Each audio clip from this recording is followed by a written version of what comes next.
Hello YouTube, welcome back to my channel. It's me Layla, and I'm so happy to say that you are now watching my last video of 2023. What a year it has been. I honestly had so much fun this year. I finally had my dream wedding in Bali. I went to Bali. I got my freelance position at the Caspian Post where I currently work, and I've been working since February this year. So it was a really good year, really kind, really nice. I found my balance with yoga. Yoga really helps me a lot with my mental health and trying to navigate life. So I think this year was really one of the best, if not the best. To be honest, it's always difficult to say because I think each year is so special. And I'm really grateful for everything that this year has given me. So I'm a bit sad to let it go, but at the same time, it's time to open a new chapter. And one of the accomplishments of this year definitely was the fact that I read 26 books this year.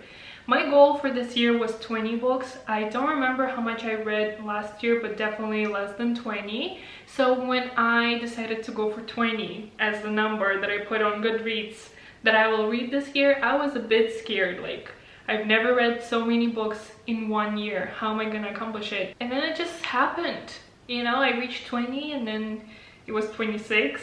And I'm currently reading 3 books at the same time. If you want to know which ones, follow me or add me as a friend on Goodreads. My account is so small, so literally we can be friends. Because I love Goodreads. These days, I always go to Goodreads. I love seeing what people are reading. I love updating my Goodreads. So I'm really not sure if there'll be one more book until the end of this year.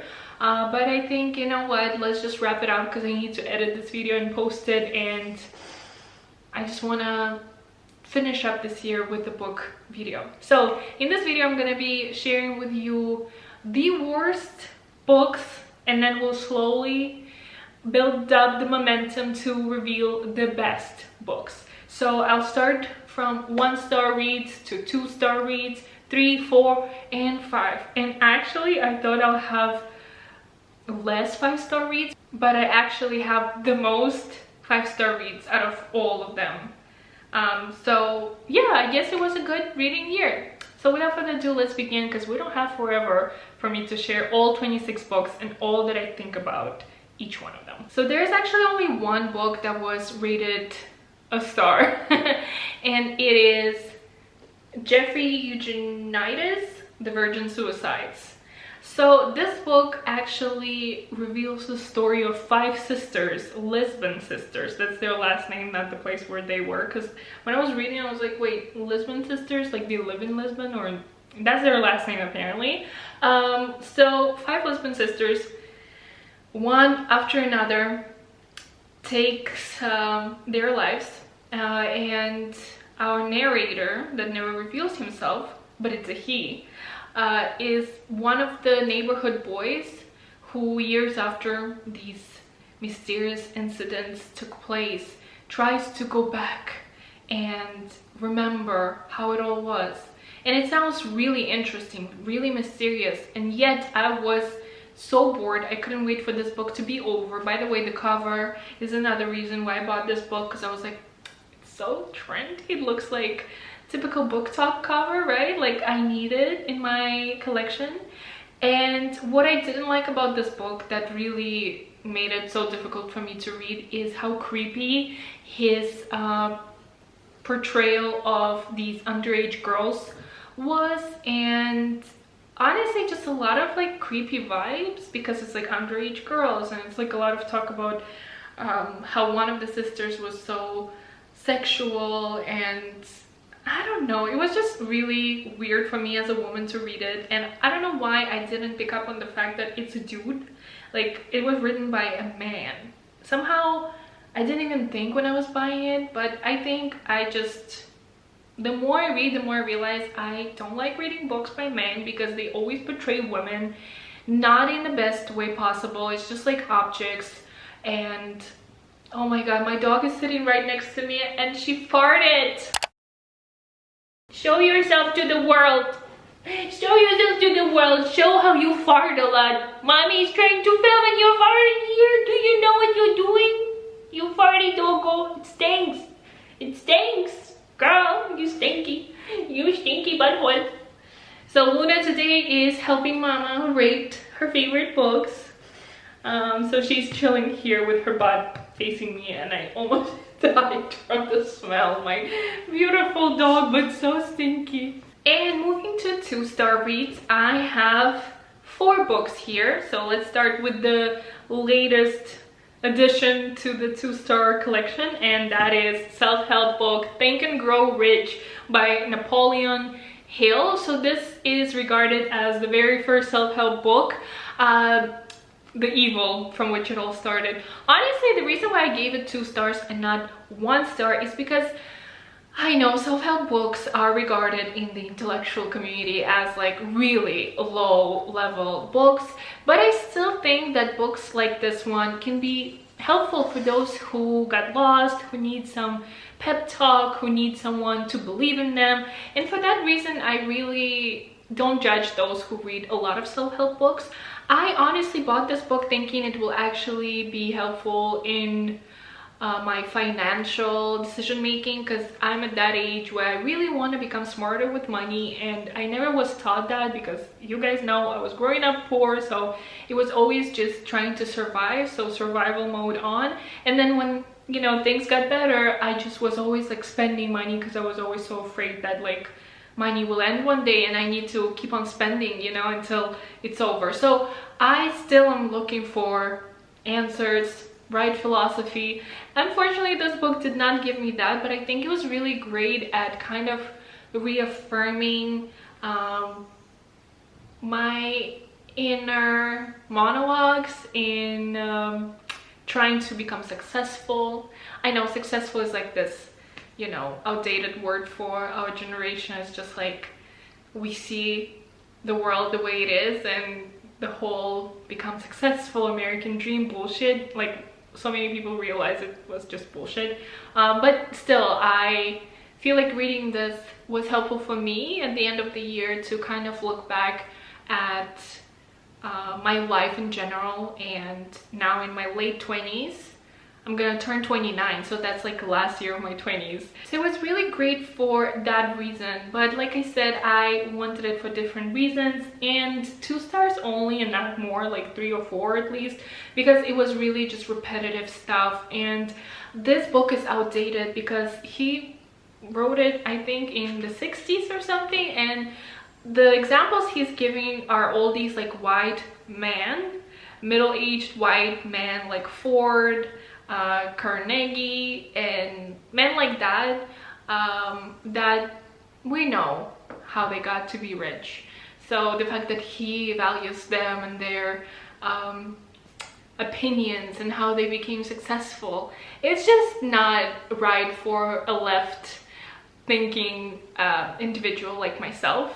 I'm a leftist, so yeah, to the bin. But also 2 stars and not 1 because, like I said, it's a good pep talk, okay? So 2 stars. Next is The Time Machine by H.G.Wells. I actually never heard about him, and then this year I found out that it's a well-known British classic writer, author, and he's actually, I think, scientist, but then he was also writing, so that's why a lot of his books are sci-fi. And I read 2 of his books this year, but one of them I gave only 2 stars, and that is The Time Machine, because, you know, the time machine topic, I think he was pretty much the first one to write about it, so for that, cheers to him. But I really expected more. It's a very short novel, and I thought it's gonna be more. I thought it's gonna be more colorful, more brilliant, I guess, because time machine topic is just this very vibrant topic that I feel like you can put so much more into because you have no limits there. And maybe because I am from the 21st century when the time machine topic has been used to the fullest, I feel like, and I've seen it all already, and it seemed a bit boring to me. So for that reason, only 2 stars. next is Karl Marx and Friedrich Engels, the Communist Manifesto. So I actually gifted this book in the beginning of our relationship with my husband because he was a communist. Well, he thought he was. I think he still thinks he is, but like honestly, I don't think he is. But I kind of became more interested in what was it all about, you know, coming from a post-communist state, USSR. I didn't get to witness anything Soviet. I was born after it already collapsed, but I always was anti-communism, and lately with all the talk of Gen Z being like, no, communism wasn't done right, blah blah, I was like, okay, let me read it. And you can tell by giving it 2 stars, I'm not that into this. I think it's a good idea. However, up until a certain point, I was like, yes, yes, yes. And then when he was like, so this is wrong, this is wrong, this is wrong, I'm like, yes, exactly, yes. But then he was like, we need to take, you know, and overthrow the government and like do it with the power and revolution and all of that. And it's really heartbreaking to read when my family, my mom's side of the family precisely, they were victims of communists. They lost everything. They had to immigrate basically to China. China at the time was not communist, so it was just, they lost everything. They came back to Kazakhstan, and they were basically regarded as enemies, you know, because they left, because they used to be like they owned something, you know. So it was difficult for personal reasons to read, and it's hard for me to agree with this let's overthrow the rich people, but at the same time I do think we need to eat the rich, so I guess I'm a hypocrite. So 2 stars. Next book is Nabokov, Lolita, and I decided to read it in English and not Russian. If you guys didn't know, I speak Russian, but I chose English because actually this book was originally written in English, and then Nabokov translated his English version to Russian. And I was like, well, originally it was written in English, let's go with that. But I do want to in the future read like Nabokov's other novels, short stories in each original language, because I know before he moved, basically, before, again, communism took over Russia, he was writing in Russian, but then once he immigrated, I think first to Germany and then to the US, he switched to English. And it's like this whole, I think there's an essay about him switching from Russian, like as a writer, to English. So that really speaks to me because I was writing in English, I mean in Russian, first half of my life, and then after I came to study journalism, my life just, you know, became English speaking. Like I of course sometimes still read Russian books, and I have actually 2 books in this video that I will share with you, but I think writing wise it's just at this point so much more comfortable for me for many reasons to do it in English. So for that reason, I would love to read his other novels, but this one, Lolita, was not good for me because it's basically a story about a pedophile who falls in love with an underage girl, and the sexual assault that takes place, the way he makes this little girl believe that she wants it, that's like so disgusting. It was literally so disgusting to read, and I cannot understand how this is regarded as the book for true intellectuals when it's in reality it's just a book about a pedophile, bro. Like honestly, it's not that serious. And I know Nabokov said that this book was not written to be perceived as this moral compass or whatever, but I think still each piece of work, whether it's arts or non-arts, they still have a certain message, and even if a writer didn't put any message into it, it's still there. And I hated this book, but I still think that Nabokov's writing is phenomenal, and especially as someone who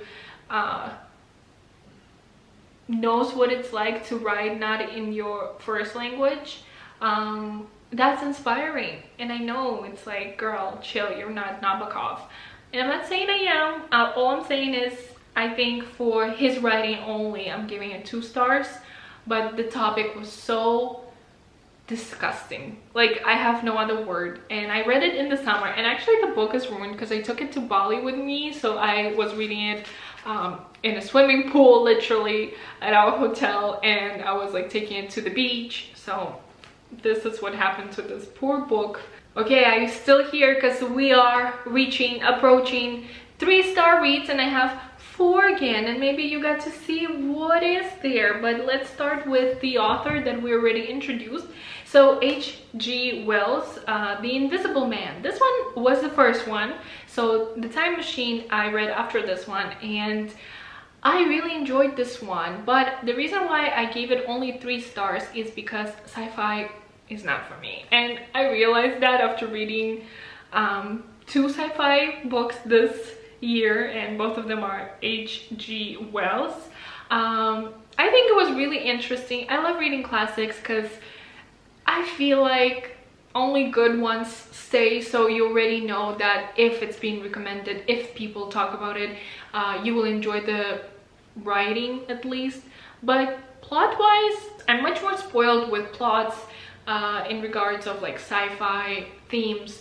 So even The Invisible Man, something that, you know, other people used in, I think, their movies. I don't know if it's based on this book or just the idea taken from this book, but still, he was the original. I think, I might be wrong, but I think he's the original like author of The Invisible Man story. So I think for that reason it's really great, but I was just a bit bored reading it. But I think that's just because I'm not a sci-fi girly, unfortunately. Next is a book that so many people on the internet love and regard as the masterpiece, and yet I did not like it, and that is A Little Life by Hanya Yanagihara. So I was trying to read this book since 2022. I think I bought it like spring 2022. I bought 2 copies because I wanted to read it together with my husband. We did start it last year, but it was just not happening, and so this year I was like, I need to get it done because it's so big. I was just not sure, you know, if I can do this, and it's a commitment, and I was like, I need to read 20 books this year if I'm gonna read this huge one. Maybe I won't have time for other books, but thank God I didn't do that because I read 26 books, and one of them is this huge one that I was so afraid of. So honestly, if you check trigger warning for this book, you can kind of guess what is happening in the story. And it's basically 4 best friends, 1 protagonist that we know more about as we read the book. And let me just say, life was so hard for him, and it just keeps on going. And I didn't watch that interview, but I read on Goodreads that one of the reviewers said they watched this interview where Hanya Yanagihara said that she just wanted to make people feel pain, and that's like the sole purpose of this book. So maybe because I was the whole time like expecting pain, it was difficult to read. It was like emotionally uncomfortable, but I really thought I'm gonna be like crying so much more because I saw so many TikTok videos and YouTube videos of people just sobbing, dying, crying, you know, it's a lot of emotions, and none of that happened to me. There were a few tears. I was a bit sad, but honestly, I think that there are books that really did more emotional damage to me in my life than this one. So I do think it's overhyped, and I know people will hate me for saying it, but this is my channel, this is my video, and I'm sharing my opinion. So only 3 stars. Next is Ocean Vuong, On Earth We're Briefly Gorgeous. I don't remember when I read this book. I actually don't even remember that it was this year. Like, for some reason I thought it was last year. So not much that I can tell because it's been a while and I don't even remember reading it. But this is basically a memoir that I felt like would be better as a poetry book, because there's honestly no like plot necessarily. It's just the author looking back at his life growing up in an immigrant family, with his mother, Vietnamese mom who had to flee her country because of the war, and how that really left mark on her and their relationship, and how he was abused growing up. And yet in this book he doesn't blame her for anything, but I feel like he's trying to understand and explain to us why his mom was the way she was with him growing up. But it's still like, it makes your heart break for the baby that he was and how he would get abused. So it was emotionally difficult to read, but I only gave it 3 stars because I guess I didn't quite get much from it. Like, I don't know. Also, probably I saw someone saying we shouldn't rate memoirs, but at the same time, is it a memoir? It's more like a letter written to his mom, but it is his life story. But it's also like, I don't know, maybe I shouldn't give it 3 stars because it's like his life, and it's like, why am I giving his life a star? You know what I mean? But if we're talking about strictly the way it's written, I think it would be much better as a poetry book, and I don't really like poetry books, so I think maybe that's why I didn't like it as much. Hey guys, this is Layla from the future, and I realized that I forgot to mention one more 3-star book that I don't have with me because my friend gave it to me to read, and that's why I forgot to mention it, because I don't have a physical copy. But that's Albert Camus and his The Plague. I didn't like it that much because it made me feel depressed, because it just reminded me a lot COVID, 2020, being stuck at home, people dying, all of that in his work made me really uncomfortable, and I couldn't wait to be done with it. Nonetheless, a great literary work, but probably if 2020 wasn't a thing, I would feel much better about it. But all I could think about was the fact that we literally just had our own plague a few years ago, so that is why only 3 stars. And the last 3-star read this year is Franz Kafka's The Metamorphosis, and I really wanted to read Kafka for so long.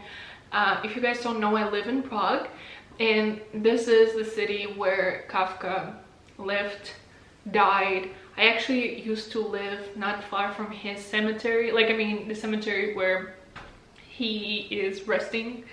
Why did I say it like that? He's resting, like his resting place. From the cemetery where he was buried. So I still want to go there and like see it, you know, because he's Kafka and he lives, I mean, he doesn't live in, okay, I think I'm just getting tired. Okay, let's just go through it quickly. So although The Metamorphosis is the most popular probably short story of his, but this book has other stories, and I really loved this, oh wait, I don't remember the name. Okay, so The Sentence it's called. That one I really enjoyed, and I think it really represents his difficult relationship with his father. And I think just if you read his biography before you will read any of his works, you can really see and understand why each of his short stories, even the shortest ones, are filled with this existential pain of existing. And I think the best time to read Kafka is in the fall, and maybe if I would have read his work in the fall I would enjoy it more, but I only read it in the spring, I think, or the end of spring, like beginning of summer, when the weather was really nice, and reading depressing Kafka was not the right vibe, but yet I did it because I don't know why, I just did. And maybe that's why I just feel like, oh my god, it's like never-ending depression. So maybe he's just not for me, maybe it was the wrong time, but only 3 stars. Although I did enjoy Metamorphosis and, like I said, The Sentence, I think it will be a long time until I will read another Kafka's novel, story, anything, because it really leaves you bleeding there, and you need to have the right mood for Kafka, let me just tell you that. Okay, and now we're moving to 4 stars, and we have 5 4-star books. Let's start with Tolstoy. So Leo Tolstoy, like you guys say in English, and this is his original work. I mean in Russian, the original language that he wrote it in. Childhood, boyhood, and youthhood. Or in Russian, детство, отрочество, юность. So I think I already said that the only time when I feel proud to know Russian is when I can read Tolstoy and Dostoevsky in Russian, and I really always wonder what is it like to read Dostoevsky, especially in English, because I feel like the way they wrote their books is so essential to the language, like Russian language, that I wonder if like everything, you're able to grasp everything in their books if you read the translation.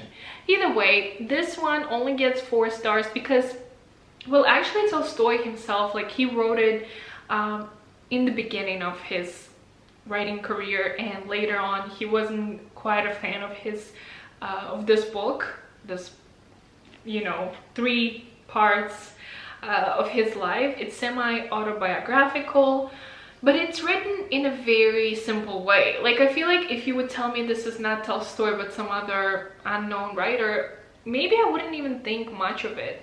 But I think because it's Tolstoy, you kind of like think that you expect more, and it's just, it felt much more simple, and yet I felt like it was really nice to read at the same time as I was reading A Little Life. I read them together and I think it was a nice combination because Little Life made me feel so sad and depressed, and then this one was more easygoing, more like childish in a good way. You feel like you are actually there with this child, and then, you know, as he grows and gets older, he still feels like a child. Today Tolstoy is like cancelled because he was not a good husband to his wife and all of that, but I think from reading this early work of his, you can actually see that no one is perfect, and literally this book was made to show how ridiculous sometimes he as a child was. But the most important part of this book is that in the beginning, in the childhood part, you can actually read how he used to be in love with some boys, and I'm like, is this like normal for Russian books to be like that? Because even today Russia like doesn't allow LGBTQ community to even exist, so it's just like weird that no one banned this book in Russia. I mean, next book is actually the very first book of the year, and it's attached. So this is not self-help, it's a psychological book, and so this book is about relationships and 3 attachment styles: anxious, what else is there, avoidant, and securely attached. So read this book to find out which attachment style you have and your significant other has, and how to choose the right person if you're still single. I wish I read this book when I was single actually, because it would be much easier, I feel like, to navigate relationship. Very important book to read if you are in a relationship, but also if you are looking to be in one. Next book is Before the Coffee Gets Cold. Again, I don't remember reading it this year. I thought I read it last year. Apparently I did read it this year, so it was a very easy read. Actually this year I read quite a few Japanese authors. No, I think I only read 2 but lately I've been obsessed with Japanese authors, and this book you probably have seen all over Book Talk and Bookstagram and in every bookstore you go to. Honestly, this book I see everywhere, and it has already, I think, 3 other books in the series. I don't know if I'll read those books, but based on how easy to read this one was, I think this book is really awesome for when you are stuck and you don't know what to read and you just want to read something, and you don't want to be too invested, you don't want to feel pain, you know, but you still want to read a good book. I think this is perfect for that.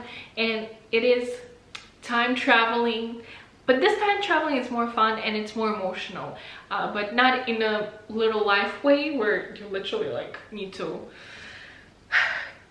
get back to life to feel better. But this one is just more easygoing, like I said. So 4 stars because it was a simple read and still nice one. Next is Hemingway. So this is his first 49 stories, and this is how big it was. I honestly like reading collections of stories because it's so much easier that way to read a big book, because 10 pages and you're done with the story, you move on to the next one. I think like the main problem with big books, it's like the commitment, like you need to commit to the certain story and the characters there, and sometimes it gets boring. And when it comes to short stories, and if there's like 49 of them, it goes faster basically. I gave it 4 stars because I'm a big fan of Hemingway. Again, I know he's canceled too, they're all canceled, yada yada, but writing wise, I do think there's a reason why he's regarded as the king of American writing. And I think for every writer, journalist, it's really important to read Hemingway to kind of understand why he's regarded as groundbreaking writer, journalist, what's so different about the way he writes. And I'm a fan of his writing, I'll be honest, but only 4 stars because not every story was right up my alley, because a lot of toxic masculinity, but I still think that Hemingway was a great writer, and I don't care how he was as a person, because I'm just here for how he was able to put it all together on a piece of paper, because yeah, that's my opinion on Hemingway and his writing. And the last 4-star read in this year's video of my books of 2023 is Mieko Kawakami, Breasts and Eggs. I love this book so much. It's basically about this 30-year-old Natsuko, her sister Makiko, and Makiko's teenage daughter Midoriko. So Natsuko is trying to become a writer in the first half of the book, and her sister comes over to her city to visit her with her daughter. Her daughter decides to stop talking, so she only writes. And the sister of Natsuko, Makiko, she wants to get her boobs done. So there is the breasts part of the name of the novel. But then the second part of the book, called Eggs, is basically, I think, how many, 8 years later, we're reunited with Natsuko. She's now a writer and finds herself on a journey back to her native city, returning to memories of that summer, you know, when her sister came. And her family's past as she faces her own uncertain future. And so she's trying to get pregnant, but in Japan you cannot do that if you are not married. So she's like, we're going with her through all of that. And that's where -1 star comes from, because I really enjoyed first half of the book about breasts, how she was writing about the beauty standards, how it's affecting us working class women. And the beginning of the book, I love it so much. Can I just read it again? Because I already did read it on my video, I think, Growing Up Poor, but let me do it again.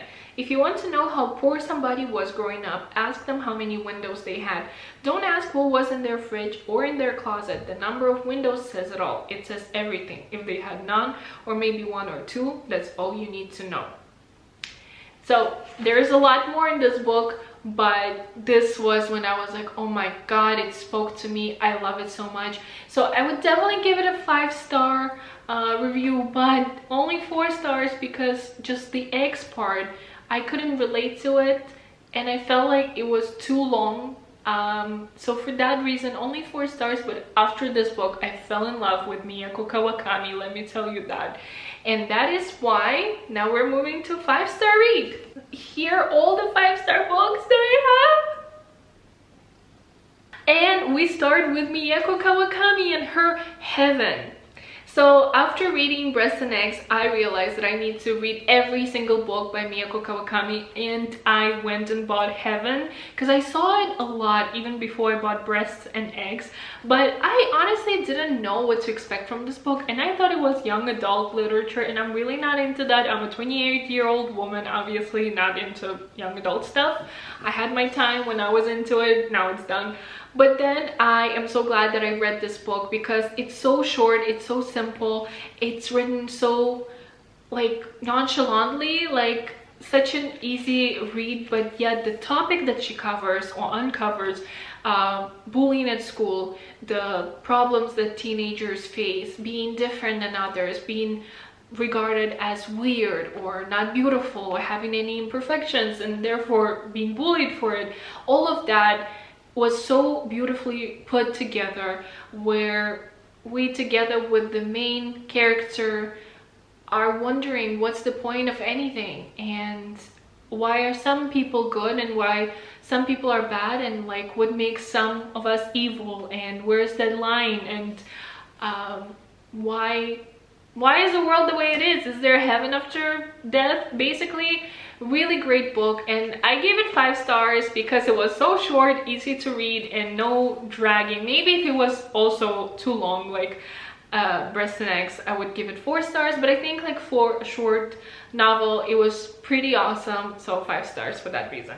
And next book is Virginia Woolf, Mrs. Dalloway. So 5 stars, despite the fact that last year I read Virginia Woolf's To the Lighthouse and I really didn't like it. I forgot how much I gave it, maybe like 2-3 stars, but I really didn't like it. But I'm so glad I decided to give her another try, because I read Virginia Woolf's A Room of One's Own, and that was nonfiction. It was basically her essay that she wrote to be presented at some university. I forgot details now, but that one I really loved. And my battery died, but we're back, and let's try to wrap it up before my battery dies yet again. So we were talking about Virginia Woolf. So Mrs. Dalloway, it's basically a story of one day, but the reason why I gave it 5 stars is because it's literally like one day, and this hostess, Clarissa Dalloway, Mrs. Dalloway, she decides to throw a party, you know, and it's like high society, the elite of London, and all of it does not interest me. I hate elitism if it's not based on intellectual abilities, you know what I mean, which I know goes hand in hand together, like having money gives you opportunities to get educated, etc. But I feel like in today's society still not necessarily, and there are a lot of dumb people who happen to be rich and vice versa. So yet here I didn't care about that elitism, because the way Virginia Woolf is able to tell a story without really going in depth and like doing it in under like 180 pages, I think this book was, like it's so short, it's so small, and it didn't take me long to finish. But I feel like after I was done, it felt like I knew about like 5 different characters and their lives, and it gave me so much insight into different people's lives, and I've never experienced anything like this before when reading any other novel from what I remember, and especially the fact that I really didn't like To the Lighthouse, and how much I liked this one was a great reminder that sometimes one author will not produce every single work that will be for you. So if you try one book by a certain writer, maybe give it a try and try another one, and maybe you will fall in love with their fiction writing as well. Like for me it was Virginia Woolf, so love. Next book I actually read because I went to meet and greet of the author, Gary, and I actually don't know how to say his last name, Younge. I don't know, can somebody please? It's so awkward because I literally went to meet and greet and I got it signed by him.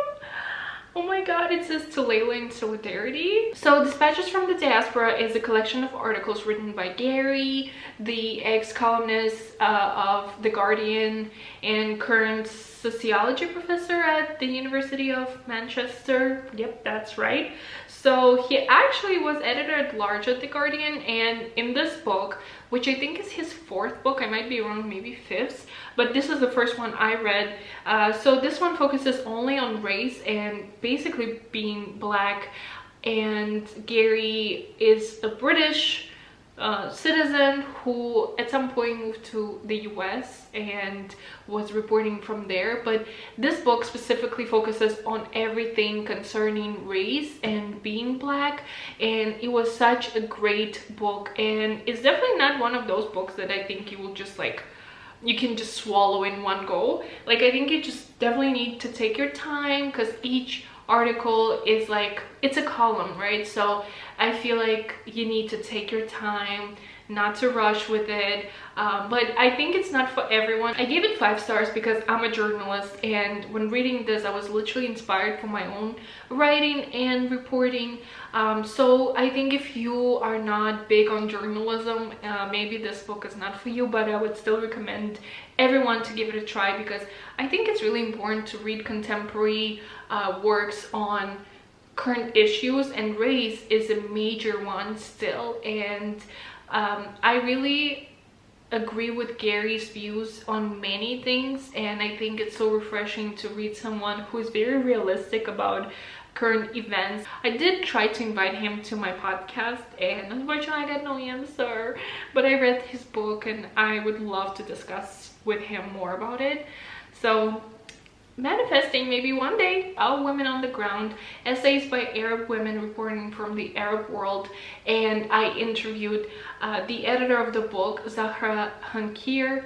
I love her. She recently published her new book and I'm looking forward to read it, but unfortunately I haven't yet. But I read Our Women on the Ground, and it was actually published like, how many years ago was it? It was actually published in 2019, but I only read it now in 2023. And you know what? It's never too late to find a good book. I feel like this year was really gravitating towards journalists and their memoirs or just their columns, because I think, you know, being a freelance journalist, sometimes it's really difficult to find inspiration, and I find it from reading works, literary works, and just articles of journalists.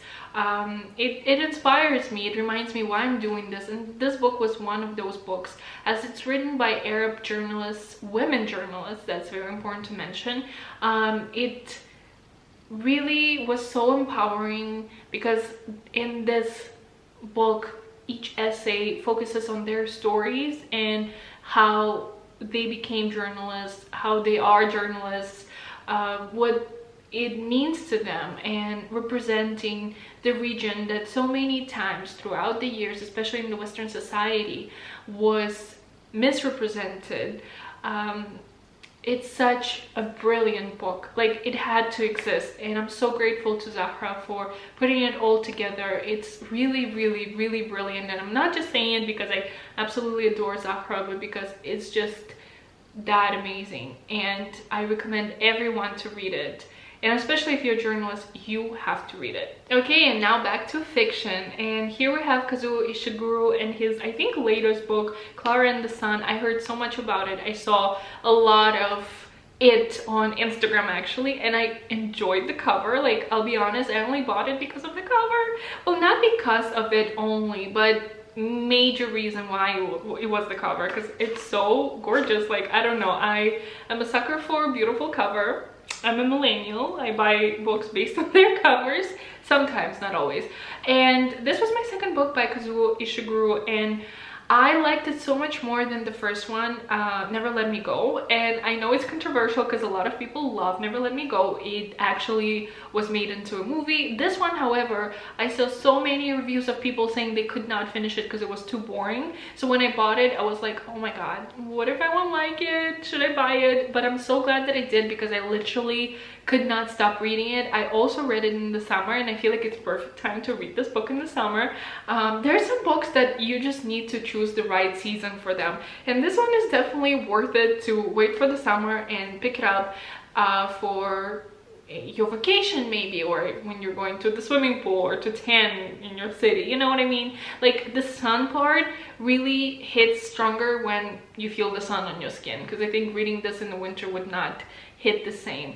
My husband, for example, after I read it too, and he did not like it, but I found it so brilliant that it comes from a perspective of artificial intelligence, which is basically like a robot. Oh, they're actually called artificial friends. So, but it's like artificial intelligence, and Kazuo Ishiguro, brilliant writer. There's a reason why he got Nobel Prize in literature, I think. In this book, you really realize like topics that he covers, like, yes, it is sci-fi, but it's not the same as Wells, H.G. Wells, or, you know, anyone else. I'm not big on sci-fi, but Ishiguro's sci-fi is so important to read because of the emotional part that he adds to it all. It's not just like, oh, sci-fi world. It's like emotional component of storytelling is what makes it so brilliant. And in this book, we really start questioning,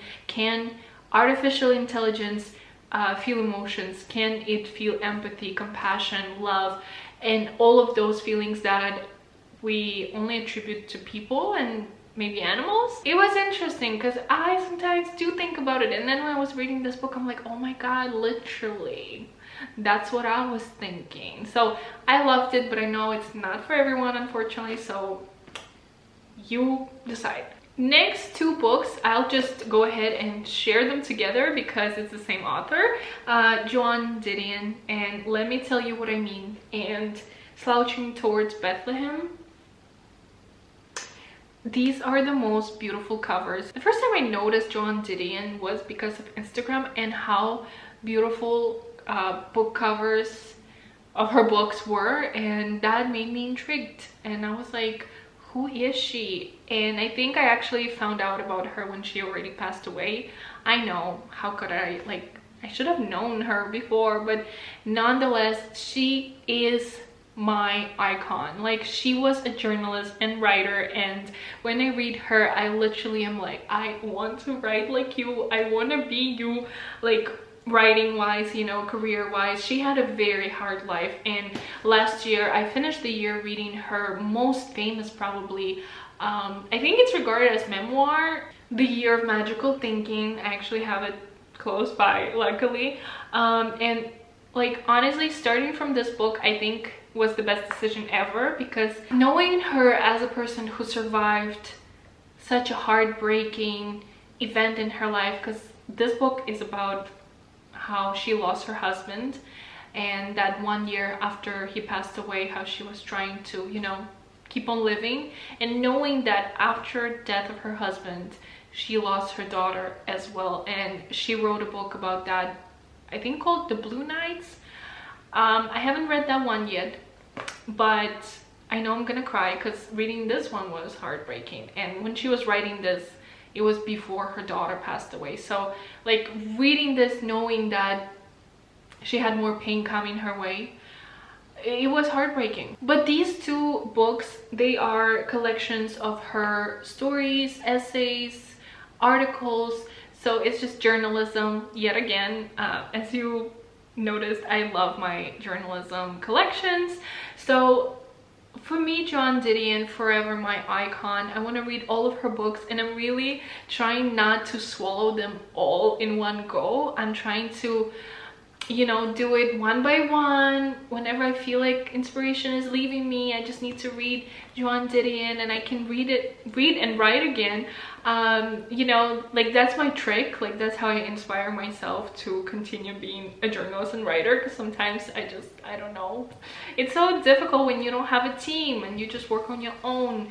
And sometimes I'm like, why am I doing this? And then I read her and I'm like, I'm doing this because I want to be her, you know what I mean? So I love Joan Didion, 5 out of 5. I love her. Okay, we have last 4 books and we're almost done with this video. I'm sorry guys, I'm really trying to be faster, but really am I, because it's taking me forever to talk about all of my books. But okay, next one, since we're talking about writing and inspiration, Zen in the Art of Writing by Ray Bradbury.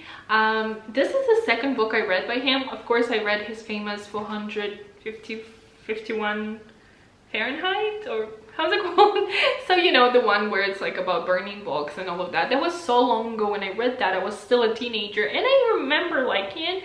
So when I saw this one, and I love reading books about writing by writers because no one can teach you how to write better than writers, and I do think it matters who you take advice from. So I don't listen to unsuccessful writers when it comes to writing. I want to hear from the best of the best, because why else would I like want to learn something about writing if I don't know what you know written. But actually that's not true, because last year I read Bird by Bird by, what's her name, I see her, Anne Lamott, I think, and I've never read anything from her since then and before that, but I really enjoyed that book. So maybe no, but this one I really purchased because, you know, Ray Bradbury, like one of the greatest American writers, and it was a very inspiring book. It's definitely not the type of book that will teach you how to write. It's just inspiration. And I saw some people not liking this book, like, you know, reviews saying that they didn't pick up much from this book, but I think you need to really understand that if you want to learn to write, you need to probably take classes, courses, or like buy textbooks. But if you're buying something like this short, do you really think the writer will share with you how to produce a masterpiece? No, but it's a beautiful, in a way, memoir on the art of writing, basically, and it was really inspiring. It was really helpful, and I really want to learn more about different writers writing next year, because a lot of writers actually wrote books on writing, or like essays that were then put together as a book. So that would be really fun to eventually like rank them all and share with you guys. But for now, yes, 5 stars, because as a journalist and writer, it was inspiring for me. It's the most beautiful cover ever. Beautiful. Next is Hermann Hesse, Siddhartha, and I never know if I'm saying correctly Hermann Hesse, because he's German and I have trouble with English last names, let alone German. So this is my second book by Hesse, and I loved it as well, because the first one was Steppenwolf, and that one really spoke to me because I feel like I am a Steppenwolf. I'm one of you guys, and this one was really spiritual. And as this year I became very spiritual and I started doing yoga more, and you know, I am thinking sometimes to do yoga teacher training, so you know, all of that. That's why this book really spoke to me, because I would especially read it on my way to yoga. So that was like, you know, I'm like with my yoga mat with this like spiritual cover. You know, I was cringing at myself, but at the same time, YOLO. And I think this book is like a story of Siddhartha, but it's also just a lot of wisdom in a book and a lot of spirituality. So I definitely do recommend it to everyone, and it's so short. And if you're looking for a piece of fiction that makes you feel enlightened, and you don't like self-help books but you would like some inspiration, this book is definitely worth reading. And the best for last, I have 2 books that I think like became my most favorite of all times. So I think I'll start with this one, Khaled Hosseini and The Mountains Echoed. This is the second book I read by him, and I don't know, it's hard to say which one I like more. The first one being The Kite Runner, his most famous work, I think. This one is so different because it doesn't follow life of just one character. It literally puts together so many different characters, and as you read, you realize how they're all related to each other, like not in a family way, but like they somehow know each other. And then in the end, we come back to the main story that we started with, and we get our hearts broken. Of course, what did you expect? This is Khaled Hosseini, the master of breaking hearts in literature. And I honestly think it's books like this one that make a little life less heartbreaking, because I don't know, it's just like the way Hosseini is able to tell stories of simple people and simple feelings and give you a heartbreak just from reading his stories. I don't know how he's doing it. I love his writing and his novels, and I have one last book to read from him in 2024. I'm gonna do it again, the same as with Joan Didion. I'm trying not to rush with it because I know when I'll read it all, I'll be just like, damn, you know, there's no more for me to read. So I'm a bit afraid to read the last one. I forgot the name of it, but I know one of the characters there, her name is Layla, like me. So I'm looking forward to read it, and we'll see if my heart will get broken yet again. And the last, and it's in Russian, so you cannot read even if I show it to you. So this is Dostoevsky, the brothers Karamazov. I loved it.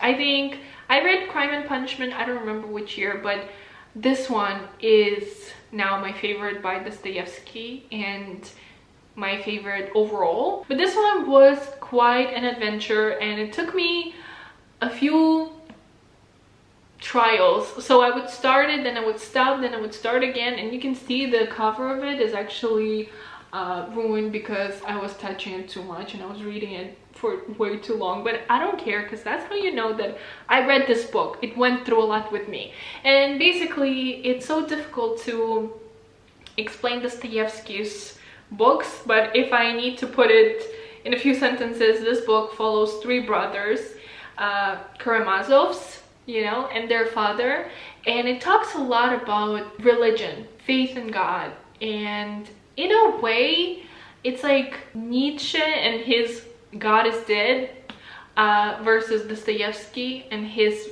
faith in God. This book I definitely want to reread at some point in a few years when I'll be older. The older you get, the more you probably will find. And it's when I read these type of books that I realize how small I am. And I'm not talking about the age, I'm just realizing how much more I need to learn, to grow, to become, to realize, to be able to understand fully what someone like Dostoevsky meant with this novel. So there you go. That's my, I guess, my most favorite book of the year, let's be honest. So that's it, you guys. Thank you so much for watching this video. I know it was a lot, but it was so important for me to share all 26 books with you.